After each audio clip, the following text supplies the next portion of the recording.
નમસ્કાર દોસ્તો, જય હિન્દ. દોસ્તો, ગૌણ સેવા દ્વારા આઈટીઆઈનો 2 વર્ષનો વાયરમેન અને ઇલેક્ટ્રિશિયનનો કોર્સ કરેલા ઉમેદવારો માટે એ ભરતી જાહેર કરી છે. 66 જગ્યાઓ ઉપરની આખી ભરતી છે.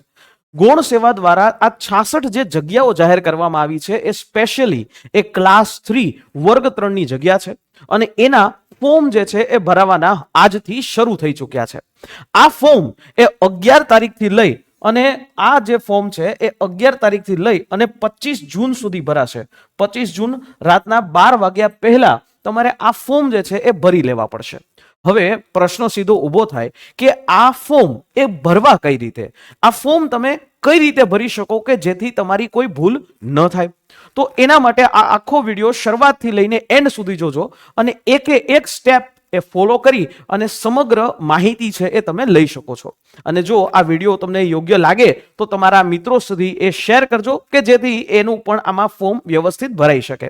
તો શરૂઆત કરીએ કે સૌથી પહેલા તમારે ઓજસ ગૂગલ ઉપર જઈ તમે ઓજસ એ તમે સર્ચ કરશો એટલે આવી એક આપણી વેબસાઇટ ખુલે. સૌથી પહેલા જે વેબસાઇટ આવે એના ઉપર તમારે ક્લિક કરવાનું. બરાબર, આ રીતે જે છે ઓજસ આ તમે સર્ચ કરશો એટલે તમારે આ સૌથી પહેલી જે વેબસાઇટ છે એ તમને દેખાય છે એ ઓપન થશે. આ એનું હોમ પેજ છે. આ વેબસાઇટ જે છે એની અંદર તમારે અહીંયા જવાનું રહેશે ઓનલાઈન એપ્લિકેશન. તમે ઓનલાઈન એપ્લિકેશન ઉપર ગયા એટલે આવી રીતે અલગ અલગ વેકન્સીસ દેખાય છે. આમાં તમે જોશો તો અહીંયા 311 નંબરની એક વેકન્સી છે વાયરમેન ક્લાસ 3. આ ક્લાસ 3 ની આ વાયરમેન ક્લાસ 3 નું ફોર્મ જે છે એ ભરાવાનું શરૂ છે. ક્યાં સુધી? તો એનું ફોર્મ જે છે એ 25/6 સુધી છે. એટલે કે 25 જૂન સુધી તમે આની અંદર ફોર્મ ભરી શકશો. ક્લિયર? ઓકે, હવે અહીંયા તમે જોશો તો અહીંયા અપ્લાય કરીને આપેલું છે એના ઉપર તમારે ક્લિક કરવાનું. જેવું તમે અપ્લાય ઉપર ક્લિક કરશો એટલે આ પ્રકારની એક આખી વિન્ડો છે એ ઓપન થશે. આ વિન્ડોની અંદર અહીંયા લખેલું છે અપ્લાય નાવ, એના ઉપર ક્લિક કરવાનું. હવે જે મિત્રોએ આની પહેલા ક્યારેય પણ ઓજસની અંદર ફોર્મ ભરેલું હોય અને એમણે ઓટીઆર કરેલું હોય, ઓટીઆર એટલે કે વન ટાઈમ રજીસ્ટ્રેશન, તો એની પાસે એનો પોતાનો એક અલગ કન્ફર્મેશન નંબર હશે. એ કન્ફર્મેશન નંબર અને એની સાથે ડેટ ઓફ બર્થ નાખી અને તમે બાય ડિફોલ્ટ જે તમે સેવ કરેલી ડિટેલ્સથી પણ ફોર્મ ભરી શકો. પણ આપણે અહીંયા જે મિત્રોએ નવી જ પહેલી જ વાર આમાં ફોર્મ ભરે છે અને એના ઉપર આખી વાત કરીએ કે કેવી રીતે એને પહેલી વખત હોય તો પણ ફોર્મ ભરી શકાય. તો આવી રીતે તમને જે વિન્ડો છે એ ઓપન થશે. એમાં જોશો તો અહીંયા રજીસ્ટ્રેશન નંબર છે અને અહીંયા ડેટ ઓફ બર્થ છે. આ જે લોકોએ ઓટીઆર થી ફોર્મ ભરે છે એના માટે છે. પણ જો તમે એવી રીતે ફોર્મ નથી ભરવા માંગતા તો તમારે અહીંયા સ્કીપનો એક ઓપ્શન આવે છે. એ સ્કીપનો ઓપ્શન તમારે ક્લિક કરવાનો અને એનાથી ક્લિક કરશો એટલે આવી એક વિન્ડો એ ઓપન થશે. આ જે વિન્ડો છે આ વિન્ડોની અંદર તમને અહીંયા ચોખ્ખું દેખાયેલું છે વાયરમેન ક્લાસ 3 અને 2025-26 2025-26 311 એટલે કે 311 નંબરની જાહેરાત. તમે જોશો અહીંયા સૌથી પહેલા ઉમેદવારનું અહીંયા મિસ્ટર હોય તો મિસ્ટર અથવા તો મિસ હોય તો મિસ, મિસિસ હોય તો મિસિસ. તમારી સરનેમ અહીંયા લખવાની, તમારું નામ લખવાનું, અહીંયા તમારા પપ્પાનું નામ લખવાનું અને અહીંયા તમારા મધરનું નામ લખવાનું. બરાબર, આ રીતે તમારે આ નામ છે એ લખવાનું રહેશે. હવે જે બહેનો મેરિડ હશે તો એમને હસબન્ડનું નામ અહીંયા લખવાનું રહેશે. બરાબર છે, હસબન્ડનું નામ છે એ લખવાનું. ઓકે, એના પછી અહીંયા જેન્ડર મેલ હોય તો મેલ, ફિમેલ હોય તો ફિમેલ રીસિલેક્ટ કરી લેવાની. અહીંયા તમારી ડેટ ઓફ બર્થ તમારે નાખી દેવાની અને અહીંયા ખાસ જે મિત્રો લગ્ન થઈ ગયા છે એ મિત્રોએ મેરિડ લખવું ફરજિયાત રહેશે. કારણ કે જ્યારે ડોક્યુમેન્ટ વેરિફિકેશન થશે અને ઇન સર્વિસમાં જ્યારે આવશો તો ત્યારે તમારું મેરેજ સર્ટિફિકેટ તમારે આપવું પડશે. ત્યાં જો તમે કોઈ ખોટી માહિતી અહીંયા આપશો તો એ તમને ત્યાં નડશે. એટલે અહીંયા જે પણ માહિતી તમે આપો છો એ સંપૂર્ણ સાચી હોવી જોઈએ. લગ્ન થઈ ગયા છે તો મેરિડ લખવું, જો લગ્ન ન થઈ ગયા હોય તો અનમેરિડ લખવું, જો તમે સેપરેટેડ હોય, ડિવોર્સી હોય તો સેપરેટેડ લખી દેવાનું. અહીંયા તમારે કેટેગરી જો વાત કરીએ તો કેટેગરીની અંદર open category, SEBC category, SC category, ST category, EWS category, આવી કેટેગરી હશે. જે મિત્રોની તમારી જે પણ કેટેગરી હોય એ કેટેગરી તમારે સિલેક્ટ કરવાની. જેમાં માની લો કે ઈડબ્લ્યુએસ કેટેગરી છે તો ઈડબ્લ્યુએસ સિલેક્ટ કરી તમારી પાસે રહેલો જે ઈડબ્લ્યુએસ સર્ટિફિકેટ હોય એનો નંબર અને એનું કઈ તારીખે ઇસ્યુ કરેલું છે અને કોણે ઇસ્યુ કરેલું છે એ તમારે ડિટેલ છે એ આની અંદર ભરવાની રહેશે. એટલે એ ડિટેલ નાખવાની છે, કોઈ વસ્તુ અપલોડ નથી કરવાની. બીજી વાત, જો તમે SEBC સિલેક્ટ કરશો તો તમારે બે વસ્તુ આવશે. એક કાસ્ટ સર્ટિફિકેટ આવશે અને બીજું આવશે નોન ક્રિમિલિયર સર્ટિફિકેટ. આ બંનેની ડિટેલ્સ છે એ તમારે અહીંયા નાખવાની રહેશે. બરાબર. ફોર્મ ભરવાથી કોઈ પણ માહિતી, હવે માની લો ક્યાંક તમને ફોર્મ ભરવામાં અડચણરૂપ થાય છે, તમારાથી ફોર્મ ભરવામાં કોઈ વસ્તુ નથી સમજાતી, તો ચોક્કસથી અમારો જે આ હેલ્પલાઇન નંબર છે, આ અમારો છે 9429077607, આ અમારો હેલ્પલાઇન નંબર ઉપર તમે કોલ કરીને મદદ લઈ શકશો. દોસ્તો, આ મદદ જે છે એમાં તમને ફોર્મ ભરવાથી રિલેટેડ તમારા પ્રશ્નોનું સોલ્યુશન અમે કરી આપશું, જેમાં કાંઈ નથી કરવાનું, સિમ્પલ સોલ્યુશન છે. માત્ર ને માત્ર તમારે એમાં તમારું જે નથી સમજાતું એ પૂછવાનું અને તમને હેલ્પ જે છે થઈ જશે. ત્યારબાદ આપણે નીચે આવશું તો અહીંયા કમ્યુનિકેશન ડિટેલ્સ છે ઉમેદવારની, એ તમારે રાખવાની રહેશે. કમ્યુનિકેશન ડિટેલ્સમાં અહીંયા પ્રેઝન્ટ એડ્રેસ, અહીંયા સ્ટેટ, અહીંયા જે સ્ટેટ છે ગુજરાત હોય, અહીંયા તમારો જિલ્લો, અહીંયા એનો તાલુકો, અહીંયા તમારો પિનકોડ. અને એવી જ રીતે તમારે અહીંયા પરમનન્ટ એડ્રેસ જો તમારું સેમ હોય તો સેમે સેમ જે છે એ અહીંયા તમારે એન્ટર કરી દેવાનું. અહીંયા પરમનન્ટ એડ્રેસ, અહીંયા સ્ટેટ, અહીંયા ગુજરાત તો સ્ટેટ, ડિસ્ટ્રિક્ટ, તાલુકા, પિનકોડ, આ વસ્તુ છે એ તમારે એન્ટ્રી આપી દેવાની. ત્યારબાદ અહીંયા જોઈએ તો મોબાઈલ નંબર અહીંયા આવશે. મોબાઈલ નંબર ખાસ એવા જ આપજો કે જે મોબાઈલ નંબર તમારા બદલાતા ન હોય, વારંવાર ચેન્જ ન થતા હોય, કારણ કે અહીંયા એમાં OTP આવશે અને જ્યારે એક્ઝામ હશે તો એનું નોટિફિકેશન પણ તમને SMS ના મારફતે મોકલવામાં આવે. તો એ તમારો મોબાઈલ નંબર અહીંયા ફરી પાછો રીટાઈપ કરી દેવાનો. ત્યારબાદ અહીંયા ઈમેલ આઈડી, જે તમારું રેગ્યુલર ઈમેલ આઈડી હોય એ રીટાઈપ કરીને આપી દેવાનું. નેશનાલિટી તો કે ઇન્ડિયન. ત્યાંથી આપણે આગળ વધશો એટલે આવી રીતે બીજું એક વિન્ડો જે છે નીચે તમે સ્ક્રોલ અપ કરશો એટલે મળશે.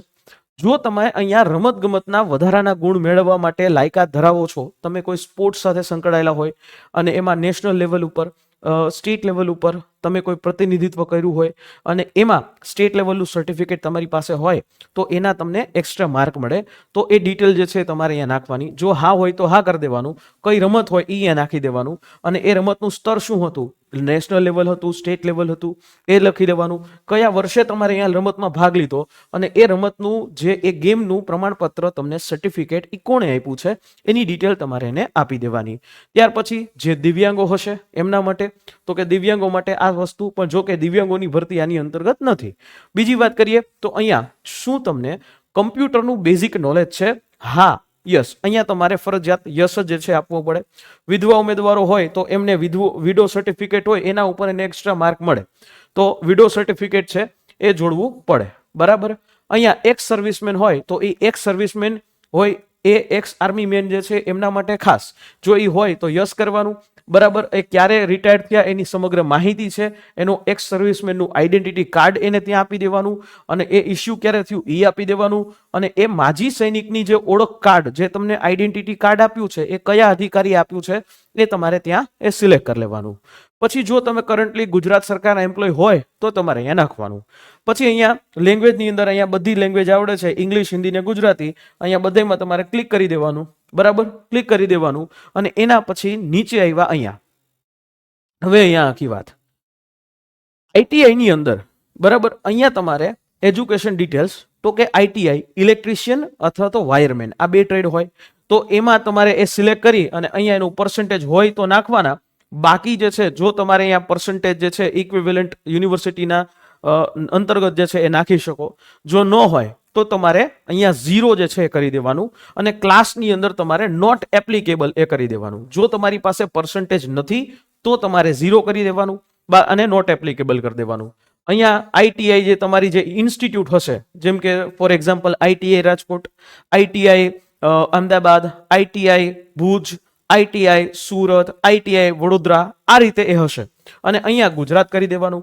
કયા વર્ષમાં તમે પાસ થયા છો, કેટલી ટ્રાયલે પાસ થયા છો, લાસ્ટ ટ્રાયલ સીટ નંબર છે એ તમારે ત્યાં નાખી દેવાનો. આ રીતે last trial seat number add થઈ ગયો. ત્યારબાદ તમારે અહીંયા યસ કરવાનું. યસ કરશો પછી જ એક અહીંયા જે છે એ વસ્તુ આગળ ચાલશે અને પછી અહીંયા સેવ કરી દેવાનું. બરાબર. જેવું તમે સેવ કરશો એટલે એક વિન્ડો ખુલશે. એ વિન્ડોની અંદર તમને એક સ્ક્રીનશોટ જે છે પાડી લેવાનો. સ્ક્રીનશોટ પાડી અથવા તો એમાં જે નંબર છે, એપ્લિકેશન નંબર, અરજી નંબર, એ તમારે સેવ કરી લેવાના. એ અરજી નંબરથી જ આગળની પ્રોસેસ છે એ કરવાની રહેશે. એટલે તમારો આ પહેલો પોર્શન છે ફોર્મ ભરવાનો એ અહીંયા પૂરું થશે. ત્યાર પછી બીજો પોર્શન છે ફોર્મ ભરવાનો શરૂ થશે. હવે એના માટે તમારે અહીંયા ઓનલાઈન એપ્લિકેશન ઉપર પાછું આવવાનું. ઓનલાઈન એપ્લિકેશન ઉપર આવ્યા અને ત્યારબાદ અહીંયા અપલોડ ફોટો એન્ડ સિગ્નેચર એના ઉપર ક્લિક કરવાનું. જેવું એના ઉપર ક્લિક કરશો એટલે આ પ્રકારથી એક વિન્ડો છે એ ઓપન થશે. અહીંયા એપ્લિકેશન નંબર, જે એપ્લિકેશન નંબર તમને મળ્યા છે હમણાં જ, જે તમે ફોર્મ ભર્યું અને સેવ કર્યું પેલું, અને તમને એક એપ્લિકેશન નંબર જે છે એ આવ્યો હશે GSSB 2025-26 વાળો ઓબ્લિક કરીને, બરાબર, /311, એ તમારે અહીંયા નાખી દેવાનો, બરાબર છે. અને એના ઓબ્લિક બાદ તમારો જે અરજી નંબર હશે એ આખું હશે. એટલે અહીંયા તમારો એ એપ્લિકેશન નંબર, અહીંયા ડેટ ઓફ બર્થ નાખવાની, અને આ જે કેપ્ચા કોડ જે તમને ઉપર આપે છે એ કેપ્ચા કોડ અહીંયા આપી દેવાનો. અને ત્યારબાદ સીધી એક વિન્ડો ખુલશે. એમાં તમારો ફોટો જે છે, પહેલા તો ફોટો અને સિગ્નેચર જે છે એ તમારે એન્ટર કરવાનું. હવે ફોટો જે છે એ કેવો હોવો જોઈએ? ફોટો છે એ તાજેતરનો, છેલ્લા 1 વર્ષ જૂનો જ એ માન્ય રાખવામાં આવશે. જે ફોટો તમે અહીંયા અપલોડ કરશો એ ફોટોની કોપી સાચવીને રાખવાની છે. એ ફોટોની કોપી જે છે એટલા માટે સાચવીને રાખવાની છે, જ્યારે તમને ડોક્યુમેન્ટ વેરિફિકેશન વખતે તમે જશો ત્યારે એ ફોટો તમારે જોશે. એટલે એ ફોટો સાચવીને રાખવાનો રહેશે. ફોટો જે છે એ કમ્પલસરી એ તમારે JPG ની અંદર ફોર્મેટમાં એ અપલોડ કરવાનું રહેશે. ફોટો અને સિગ્નેચર જે છે એ 15 KB ની અંદર જ હોવો જોઈએ, બરાબર. ફોટો અને સિગ્નેચર આ રીતે અપલોડ કરી દેવાના. સિગ્નેચર માટે બ્લેન્ક પેપર ઉપર તમારે બ્લુ પેન અથવા તો બ્લેક પેનથી સહી કરી અને તમે અપલોડ એ કરી શકો છો. ત્યાર પછી એ અપલોડ જે છે એ થઈ જાય એટલે ઓકે કરી અને નેક્સ્ટ જે છે તમારે દેવાનું. એના પછી જ્યાં સુધી તમે તમારી અરજી છે એ કન્ફર્મ નહીં કરો ત્યાં સુધી તમારી અરજી છે એ માન્ય ગણાશે નહીં. એટલે ફરી પાછું તમારે અહીંયા મેઇન વિન્ડો પર આવવાનું, ઓનલાઈન એપ્લિકેશન, એમાં કન્ફર્મ કરીને એક ઓપ્શન હશે, કન્ફર્મમાં આવવાનું. કન્ફર્મમાં આવશો એટલે આવી રીતે ખુલશે. અહીંયા તમારે તમારો જે એપ્લિકેશન નંબર છે એ એપ્લિકેશન નંબર એ તમારે નાખી દેવાનો. જેવો એપ્લિકેશન નંબર નાખી અહીંયા તમારી ડેટ ઓફ બર્થ નાખી દેવાની અને અહીંયા કેપ્ચા કોડ જે છે નાખી દેવાનો અને ઓકે કરશો એટલે તમારો એક કન્ફર્મની એક વિન્ડો ખુલશે. એક વખત જોઈ લેવાની અને અરજીને કન્ફર્મ કરવાની.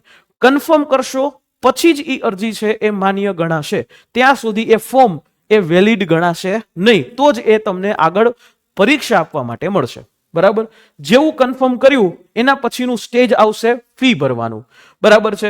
ફી ક્યાંથી ભરવાની? તો કે અહીંયા ઓનલાઈન એપ્લિકેશન કરવાની, એમાં નીચે print application form and pay fees આવું આવશે. એવું જે છે આવશે એટલે અહીંયા એપ્લિકેશન નંબર એન્ટર કરવાના, ડેટ ઓફ બર્થ અને કેપ્ચા કોડ કરશો એટલે સીધું જે છે એક ફોર્મ જે છે એ ઓપન થશે. પ્રિન્ટ એપ્લિકેશન કરીને એ પ્રિન્ટ પણ કરી લેવાનું, એ સેવ કરી લેવાનું, એ કોપી જે છે ને, કારણ કે એ તમને ડોક્યુમેન્ટ વેરિફિકેશન વખતે માંગશે. એટલે જે તમે ફોર્મ ભર્યું છે એ, અને ત્યારબાદ તમારે પે ફીસ ઓનલાઈન આવશે. એ ઓનલાઈન જે છે તમારે ફીસ જે છે એ પે કરવાની રહેશે. અહીંયા એક વાત ખાસ ધ્યાનમાં રાખવા જેવી છે કે ફીસ જે છે પે કરવી ફરજિયાત છે. ફી એટલા માટે પે કરવી ફરજિયાત છે કે આમાં જે તમારી નોટિફિકેશનમાં જ લખેલું છે, જે ઓપન કેટેગરીના ઉમેદવારો હશે એમણે 500 રૂપિયા ફી છે એ પે કરવાની રહેશે. જે અનામત કેટેગરી હશે એમાં અનામતની અંદર બધી જ મહિલાઓ, ઓપન કેટેગરીની મહિલાઓ હશે તો પણ એને 400 રૂપિયાની ફી હશે. SC, ST, SE, BC, EWS આ બધી જ કેટેગરીઓને 400 રૂપિયાની ફી છે એ પે કરવાની રહેશે ઓનલાઈન માધ્યમથી. જેવું તમે એ ફી જે છે પે કરશો ત્યારબાદ તમને એક ફીની રિસિપ્ટ છે એ આપવામાં આવશે. એમાં એ ફીની રિસિપ્ટને પણ તમારે સાચવીને રાખવી પડશે. તમારા પીસીમાં અથવા તો કોઈ પણ જગ્યાએ પ્રિન્ટ કરીને તમે ફાઇલિંગ આનું કરી શકશો. આ વસ્તુ એ તમને જ્યારે ડોક્યુમેન્ટ વેરિફિકેશન થશે ત્યારે કામ લાગશે. બીજી એક અગત્યની વાત કે જે ફી તમે પે કરી છે એ ફી જો તમે પરીક્ષા આપશો, પરીક્ષામાં હાજર રહેશો તો તમને એ ફી તમારા જ ઈ એકાઉન્ટની અંદર, જે એકાઉન્ટમાંથી પૈસા કપાણા છે એ જ એકાઉન્ટની અંદરથી એ પાછા મળી જશે. એટલે તમારે ફી જે છે એ રિફંડેબલ છે. એક્ઝામમાં તમે આવ્યા એટલે તમને ફી જે છે એ રિફંડ કરી દેવામાં આવશે. તો આ પ્રકારેથી તમે અહીંયા ફોર્મ છે એ ભરવાનું રહેશે. આ વાયરમેનનું ફોર્મ ભરતી વખતે કોઈ પણ પ્રકારની ક્વેરી હોય છે તો તમે ચોક્કસથી અમારી આ હેલ્પલાઇન નંબર 9429077607 આ અમારી હેલ્પલાઇન નંબર ઉપર કોલ છે એ કરી શકો છો. અને જો તમે આ વાયરમેનની આખી પરીક્ષા છે જે 210 માર્કની છે, એની સંપૂર્ણ તૈયારી કરવા જો ઈચ્છતા હોય તો ચોક્કસથી અમારી સાથે આ હેલ્પલાઇન નંબર ઉપર કોલ કરીને માહિતી લઈ શકશો. 9429077607. આ હેલ્પલાઇન નંબર ઉપર કોલ કરી જેની અંદર તમને આખી સમગ્ર માહિતી છે એ આપી દેવામાં આવશે. બરાબર.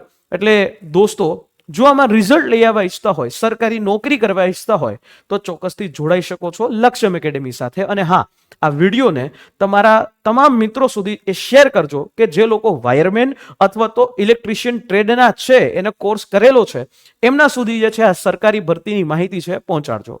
અને હા, ભૂલા વગર આ યુટ્યુબ ચેનલને જો હજી સુધી સબસ્ક્રાઇબ ન કરી હોય ને તો સબસ્ક્રાઇબ કરી લેજો. અને ટેલિગ્રામ ચેનલ જેની લિંક પણ નીચે ડિસ્ક્રિપ્શન બોક્સમાં આપેલી છે એ જગ્યાએ તમને ત્યાંથી જે છે એ જોઈન થઈ જજો. ત્યાં રેગ્યુલર તમને આ બધી બાબતના અપડેટ્સ એ તમને મળતા રહેશે.